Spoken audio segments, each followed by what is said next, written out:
നമസ്കാരം. ജീരകവും ശർക്കരയും മറ്റു ചില ഔഷധ സസ്യങ്ങളും ചേർത്ത് പ്രത്യേക രീതിയിൽ ഉണ്ടാക്കുന്ന ഒരു ആയുർവേദ ഔഷധമാണിത്. പ്രധാനമായും ദഹന പ്രശ്നങ്ങൾക്ക് ഒരു ഉത്തമ പരിഹാരമായിട്ടാണ് ഇത് ഉപയോഗിക്കുന്നത്. നമ്മുടെ എല്ലാം ജീവിതത്തിൽ ദഹന പ്രശ്നങ്ങളും വിശപ്പില്ലായ്മയും സാധാരണമാണ്. അമിതമായി ഭക്ഷണം കഴിക്കുക, കൊഴുപ്പ് കൂടിയ ഭക്ഷണം കഴിക്കുക തുടങ്ങിയ കാരണങ്ങൾ ദഹനക്കേടിലേക്ക് നയിക്കാം. ഈ അവസ്ഥകളിൽ ജീരകാരിഷ്ടം ഉപയോഗിക്കുന്നത് നല്ലതാണ്.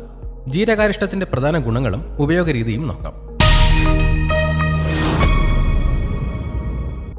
ഇതിലടങ്ങിയിട്ടുള്ള ജീരകം, ഇഞ്ചി, അയമോദകം തുടങ്ങിയവ ദഹനരസങ്ങളുടെ ഉൽപ്പാദനം വർദ്ധിപ്പിച്ച് ദഹന പ്രവർത്തനങ്ങളെ വേഗത്തിലാക്കുന്നു. അതുകൊണ്ട് വയറുവീർപ്പ്, വയറുവേദന, ഗ്യാസ് തുടങ്ങിയ പ്രശ്നങ്ങൾക്ക് ആശ്വാസം ലഭിക്കുന്നു. വിശപ്പില്ലായ്മ ഉള്ളവർക്ക് ജീരകാരിഷ്ടം വളരെ നല്ലതാണ്. ഇത് ആമാശയത്തെ ഉത്തേജിപ്പിച്ച് വിശപ്പ് വർദ്ധിപ്പിക്കാൻ സഹായിക്കുന്നു.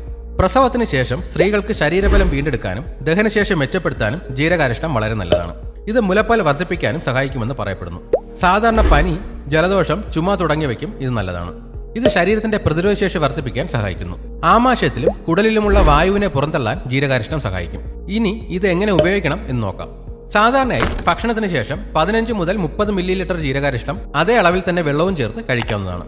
ജീരകാരിഷ്ടം ഒരു മരുന്നാണ്, അതുകൊണ്ട് തന്നെ അമിതമായി ഉപയോഗിക്കരുത്. പ്രമേഹ രോഗികൾ ഇത് ഉപയോഗിക്കുമ്പോൾ പ്രത്യേകം ശ്രദ്ധിക്കണം. കാരണം ഇതിൽ ശർക്കര അടങ്ങിയിട്ടുണ്ട്. കൂടാതെ മറ്റ് ആരോഗ്യ പ്രശ്നങ്ങളുള്ളവർ നിർദ്ദേശപ്രകാരം മാത്രം ഉപയോഗിക്കുക. ഇതുപോലെയുള്ള ഹെൽത്ത് ടിപ്സിനായി ഈ ചാനൽ ഇപ്പോൾ തന്നെ സബ്സ്ക്രൈബ് ചെയ്യുക.